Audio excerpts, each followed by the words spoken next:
بسم اللہ الرحمن الرحیم، السلام علیکم، میں اسد اللہ خان ہوں۔ ابھی تازہ ترین خبر یہ ہے کہ مخصوص نشستوں کی سماعت کرنے والا بینچ ٹوٹ گیا ہے۔ جسٹس صلاح الدین پنور نے بینچ سے علیحدگی اختیار کر لی ہے۔ ابھی یہ واقعہ کیوں رونما ہوا، اس کی بنیادی وجہ یہ ہے کہ حامد خان صاحب کوڈ پیکنگ کی اصطلاح استعمال کر رہے تھے، 26ویں آئینی ترمیم کو مورد الزام ٹھہرا رہے تھے، کہہ رہے تھے کہ یہ 26ویں آئینی ترمیم کے بعد جو کوڈ پیکنگ کی گئی ہے اس کے نتیجے میں یہ جو آئینی بینچ بنا ہے، یہ آئینی بینچ جو ہے یہ غیر قانونی ہے، اس طرح سے بن نہیں سکتا، 26ویں ترمیم ہی جائز نہیں ہے، 26ویں ترمیم کا کیس چل رہا ہے، وہ پہلے کیس ہونا چاہیے۔ حامد خان کا بڑا پرانا اور صحیح موقف ہے کہ پہلے بھائی 26ویں ترمیم کا کیس سنیں، ہو سکتا ہے 26ویں ترمیم ہی اڑ جائے، جب 26ویں ترمیم اڑ جائے گی تو اس کے بعد پھر یہ بینچ ہی قائم نہیں رہے گا، جب بینچ قائم نہیں رہے گا تو وہ یہ پھر کیسز نہیں سن سکتا، جب یہ کیس نہیں سنے گا تو پھر وہی بینچ سنے گا جو ایکچولی جس بینچ کو یہ نظر ثانی کا کیس سننا چاہیے۔ تو بات تو ٹھیک ہے کہ بھائی پہلے آپ 26ویں ترمیم کا فیصلہ کریں، پہلے آپ فیصلہ کریں کہ وہ ترمیم جائز بھی ہے یا نہیں، اس کے بعد سنیں۔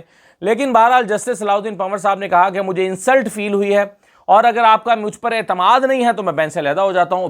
یہ بات تو درست ہے، روایت بھی یہی رہی ہے کہ جب کسی جج پر وکلاء کا اعتماد نہیں رہتا تو وہ ریکیوز کر جاتا ہے، وہ بینچ سے علیحدہ ہو جاتا ہے کہ بھئی ٹھیک ہے، اگر آپ کو مجھ پر اعتماد نہیں ہے تو میں علیحدہ ہو جاتا ہوں، اور بینچ ٹوٹ جایا کرتے ہیں۔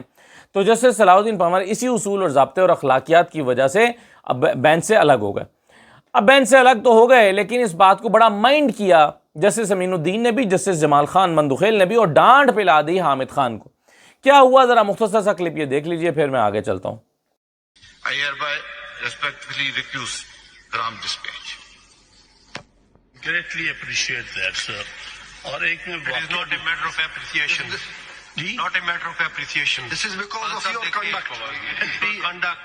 Let me give You are the third counsel whom we are giving the time for hearing of this matter. Otherwise, you are in CRP number 1264.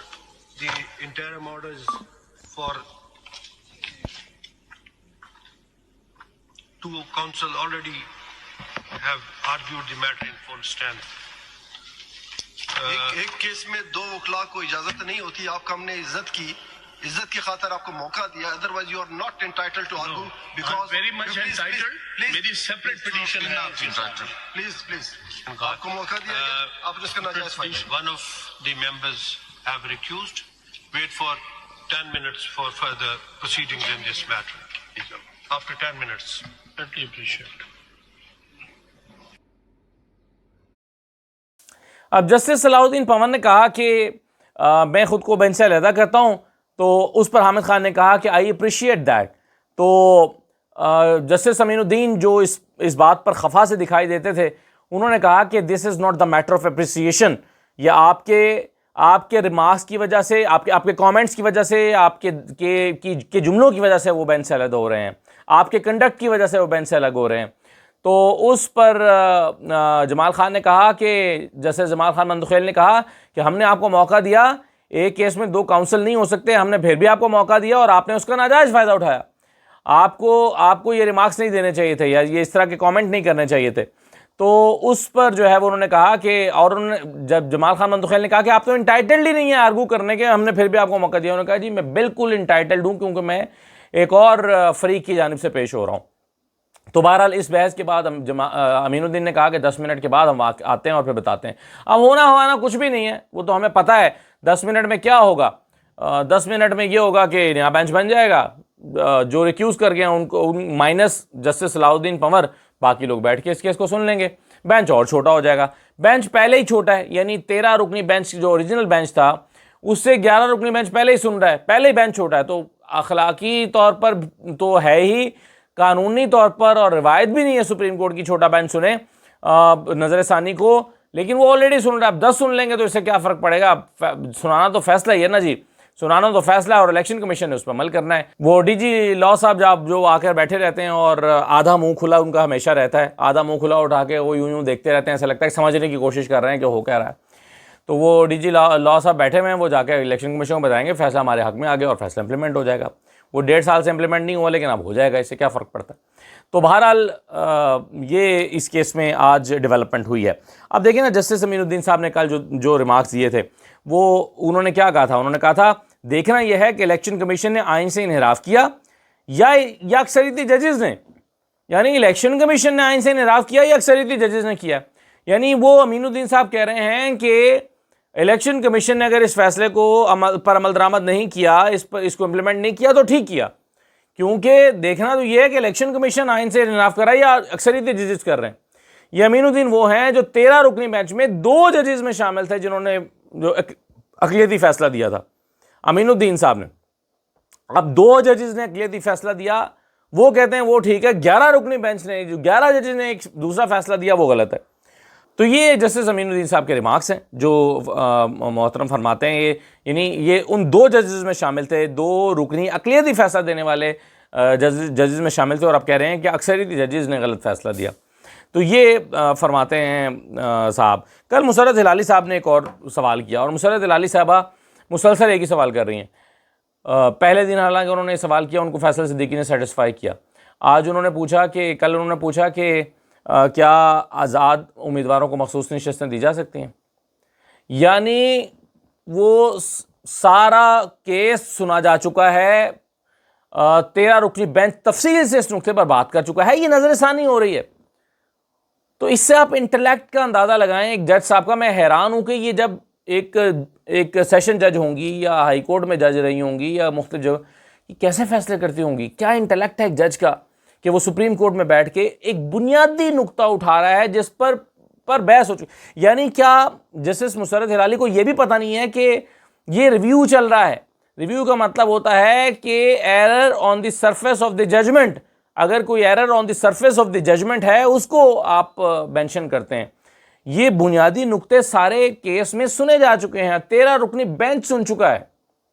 اور مسرت ہلالی صاحبہ وہ ایک عامیانہ بچگانہ سوال کر رہی ہیں بار بار، جس نقطے پر سپریم کورٹ کے اکثریتی ججز سن کر تسلی کر کے فیصلہ دے چکے ہیں، اور وہ جو ہے وہی سوال اٹھائے جا رہے ہیں. تو یہ ہے ججز کی حالت. اب دیکھیں کل کیا ہوا ہے. یہ جو صاحب آپ دیکھ رہے ہیں اس وقت، یہ جاوید ارشد صاحب ہیں. جاوید ارشد صاحب جو ہیں یہ پروسیکیوٹر پوائنٹ ہوئے ہیں، اور انہوں نے کل آ کر کہا ہے عدالت میں کہ مجھے تو بھائی کل ہی یہ پوائنٹ کیا گیا ہے، تو اس لیے مجھے تاریخ دے دیں، کیونکہ میں 4 ہفتے کے لیے مجھے تیاری کا وقت دے دیں، مجھے 3-4 ہفتے تیاری کے لیے چاہیے. جنوری سے کیس آیا ہوا ہے، نیاب نے پروسیکیوٹر اپوائنٹ نہیں کیا. اب دیکھیں اس سے پچھلی 2 سماعتیں تھیں، یعنی اس سے پچھلی 11 تاریخ کو جو سماعت ہونی تھی نا، 11 جون کو جو سماعت ہونی تھی، 11 جون کو اگر سماعت ہو جاتی، جج صاحب چھٹی نہ کرتے تو پروسیکیوٹر ہی نہیں تھا. سوچیں آپ، اپوائنٹ ہی نہیں ہوا کیا ہوتا بھائی؟ جج صاحب نے کیا پھر اس لیے چھٹی کی کہ پروسیکیوٹر نہیں ہے؟ یا پروسیکیوٹر اس لیے اپوائنٹ نہیں ہوا تھا کہ پتا تھا کہ جج صاحب نے چھٹی کرنی ہے؟ تو تماشا لگا ہوا ہے عدالت میں.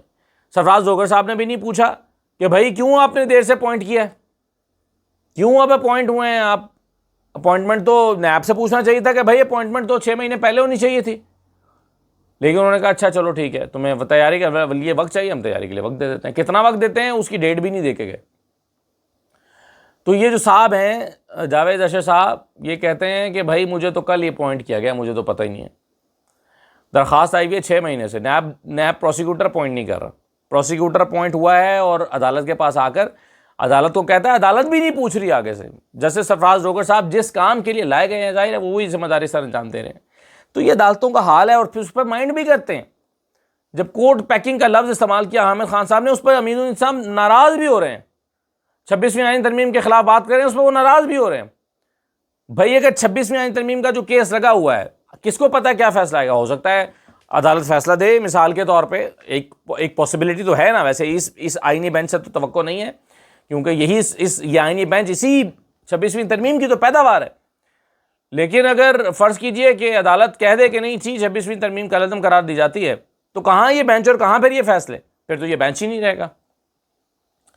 تو یہ بنیادی نقطہ حامد خان صاحب کا جو ہے اس پر ناراض بھی ہو رہے ہیں، اس پر اعتراض بھی کر رہے ہیں، اور جسٹس صلاح الدین کے بینچ چھوڑنے پر حامد خان کو ڈانٹ پلا رہے ہیں. تو عدالتوں کی یہ حالت ہے، عدالتوں کا یہ سٹینڈرڈ رہ گیا ہے. اب مسرت ہلالی صاحبہ سپریم کورٹ تک آ گئی ہیں. اب سوچیں یہ کیا نظام ہے. مسرت ہلالی صاحبہ سپریم کورٹ کی جج بن گئی ہیں. انٹلیکٹ چیک کریں آپ ان کا. بنیادی کانسیپٹ نہیں ہے کیس کو سننے کا. اور بچگانہ سوالات سے جو ہے وہ یہ اس کیس کی ہیئرنگ ہو رہی ہے۔ فواد چودھری صاحب نے ایک ٹویٹ کی ہے، اور وہ جو ٹویٹ ہے فواد صاحب کی، اس میں وہ اعتراض کر رہے ہیں ایک اسکرین شاٹ لے کے۔ ایک اسکرین شاٹ ہے جو واٹس ایپ گروپ کا اسکرین شاٹ ہے۔ واٹس ایپ گروپ ہے گول فری عمران خان۔ اس میں فیصل شہجان صاحب ہیں۔ فیصل شہجان صاحب بڑے سینئر ممبر ہیں پاکستان تحریک انصاف کے، اور یہ غالباً پشاور کے جو ہے وہ کوئی پریزیڈنٹ وغیرہ بھی رہے ہیں، پشاور ڈویژن کے پی ٹی آئی کے، اور یہ الیکشن مینجمنٹ سیل کے جو ہیں وہ سربراہ ہیں۔ تو یہ جو فیصل شہجان صاحب ہیں، یہ اس میں خالد یوسف چودھری سے پوچھ رہے ہیں کہ ذرا ڈیٹیلز بتائی جائیں کہ کون کون سے فیصل آباد میں کیسز لگے ہوئے ہیں، اور کون کون سے جو ہیں وہ ججز اس کو سن رہے ہیں، اور کون کون سے جو ہمارے ایم این ایز ہیں ان کے نااہل ہونے کا خطرہ ہے، تو وہ بتائیں، اور تاکہ ہم فوری طور پر نئی ٹکٹیں جاری کریں، نئی ٹکٹیں اناؤنس کریں، اور نئی ٹکٹیں اناؤنس کر کے پھر ہم جو ہے وہ تیاری کریں، بائی الیکشنز کی تیاری کریں۔ تو اس پر فواد چودھری صاحب نے اعتراض کیا ہے کہ بھائی بجائے اس کے کہ یہ شور شرابہ کریں کہ بھائی یہ کیوں نااہل ہو رہے ہیں، کیسے نااہل ہو رہے ہیں، کیونکہ یہ تو کامن سینس کی بات ہے کہ نااہل کیوں ہو رہے ہیں۔ اگر نااہل ہو رہے ہیں تو وہ اس لیے ہو رہے ہیں کہ ان کی جگہ جو دوبارہ الیکشن ہوگا اس میں پی ٹی آئی کا ایک سیٹ بھی نہیں ہوگی۔ آپ کو سمجھ نہیں آ گئی کیسے الیکشن اب مینیج ہو رہے ہیں؟ سمڑیال کا الیکشن آپ نے دیکھا نہیں ہے، باقی الیکشن آپ دیکھ نہیں رہے۔ اب تو تجربہ ہو گیا ہے الیکشن کمیشن کو بھی، اور انتظامیہ کو بھی، اور الیکشن کرانے والوں کو بھی، الیکشن پر اثر انداز ہونے والوں کو بھی اب تو تجربہ ہو گیا۔ اب تو انہیں پتہ ہے کہ ہم نے کیسے فارم 45 کو مینیج کرنا ہے، 47 نہیں 45 کو مینیج کرنا ہے۔ بھیا اگر بائی الیکشن ہوتے ہیں 10 سیٹوں پر تو ایک بھی پی ٹی آئی کو نہیں ملے گی۔ تو ایسے میں ان الیکشنز کی تیاری کے لیے حکم دے رہے ہیں، تو آپ ویژن دیکھیں پی ٹی آئی کے رہنماؤں کا۔ وہ کہہ رہے ہیں کہ بتائیں کہاں کہاں ہم نااہل ہونے جا رہے ہیں تاکہ فوری طور پر ہم نئی ٹکٹیں جاری کریں، نئے بائی الیکشن کی تیاری کریں۔ تو اعتراض تو درست ہے پھر فواد چودھری کا کہ بھائی وہ تو چلیں کہہ رہے ہیں کہ یہ ٹکٹوں کا کاروبار کرتے ہیں، اس میں لگے ہیں، میں یہ تو نہیں کہتا، لیکن آپ کم از کم اس پر آواز تو اٹھانا شروع کریں کہ بھائی یہ کیا ہو رہا ہے پاکستان تحریک انصاف کے خلاف۔ وہ جج جو فیصلہ دینے جا رہے ہیں، یہ عدلیہ جس کا بیڑا غرق ہو چکا ہے، اور وہ جج جو لکھے لکھائے فیصلے دینے جا رہے ہیں پی ٹی آئی کے ایم این ایز کے خلاف، ان کو ڈی سیٹ کرنے کے لیے 9 مئی کے مقدمات میں انہیں ڈی سیٹ کرنے کا منصوبہ بنایا جا رہا ہے۔ یعنی ساری سیاست، اب ساری پلاننگ، ساری منصوبہ بندی، حکمت عملی 9 مئی کو بنیاد بنا کے کی جاتی ہے۔ تو کم از کم اس پر کوئی اعتراض تو اٹھائے۔ اعتراض اٹھانے کے بجائے وہ بائی الیکشن کی تیاری پہ کی بات کر رہے ہیں۔ تو پی ٹی آئی کے لوگوں کی حالت بھی تو قابل رحم ہوئی بھی ہے نا، عدالت کی حالت تو قابل رحم ہے ہی، لیکن پاکستان تحریک انصاف کے لوگ کیسے رسپونڈ کر رہے ہیں؟ اس پر تو دن میں 4 پریس کانفرنسیں ہونی چاہیے، اس پر تو شور شرابہ پہلے سے مچا دینا چاہیے کہ دیکھیں ہمارے لوگوں کو ڈی سیٹ کرنے کی تیاری ہو رہی ہے، اور ہمیں پتہ ہے کیا منصوبہ ہے حکومت کا، اور اس پر حکمت عملی بنائی جانی چاہیے کہ بھئی الیکشن لڑنا بھی ہے کہ نہیں لڑنا، اور اگر چلے لڑنا ہے تو کیا حکمت عملی ہوگی، نہیں لڑنا تو بائیکاٹ کرنا ہے تو کیا کہنا ہے۔ تو اس پر تو آپ اپنی سیٹیں اپنے ہاتھوں سے دے کر یعنی تسلی سے بیٹھ جائیں گے۔ حکومت بیانیہ بنائے گی، حکومت کہے گی کہ جناب یہ دیکھو یہ ان کو لوگوں نے ووٹ دیے تھے، ہم نے پرفارم کیا، لوگوں کو اب ان پہ اعتماد نہیں رہا، بائی الیکشن ہوا ہے، دیکھیں ہم بائی الیکشن جیت گئے۔ تو یہ تو حکومت کا بیانیہ ہو جائے گا۔ تو پی ٹی آئی کا کیا موقف ہے؟ بائی الیکشن لڑ کے ہار کے چپ کر کے بیٹھ جانا ہے، یہ موقف ہے، یہ پی ٹی آئی کی حکمت عملی ہے۔ تو حالت پی ٹی آئی کی بھی خراب ہے۔ وہ یعنی جو آج کل لوگ پی ٹی آئی کی لیڈرشپ کے اوپر تنقید کرتے ہیں وہ ناجائز نہیں کرتے، سوئی بھی ہے، ہوش ہی نہیں ہے، پتہ ہی نہیں ہے کیا کرنا ہے کیا نہیں کرنا۔ اور دوسری طرف آپ دیکھیں کہ ہمارے ایک دوست ہیں طارق عزیز صاحب، انہوں نے ٹویٹ کی ہوئی ہے، وہ کہتے ہیں کہ جی عمران خان کا مائنس ہونا نوشتہ دیوار ہے، بلکہ میں اگر ان کی ٹویٹ میں دیکھ لوں، ہاں وہ کہتے ہیں عمران خان کا مائنس ہونا نوشتہ دیوار ہے، بانی پی ٹی آئی اس حقیقت کو جتنا جلد تسلیم کر لیں بہتر ہے۔ نائب کپتان شاہ محمود قریشی اگست میں اہمیت اختیار کر جائیں گے، مستقبل قریب میں پرو اسٹیبلشمنٹ گروپ کھل کر سامنے آ جائے گا۔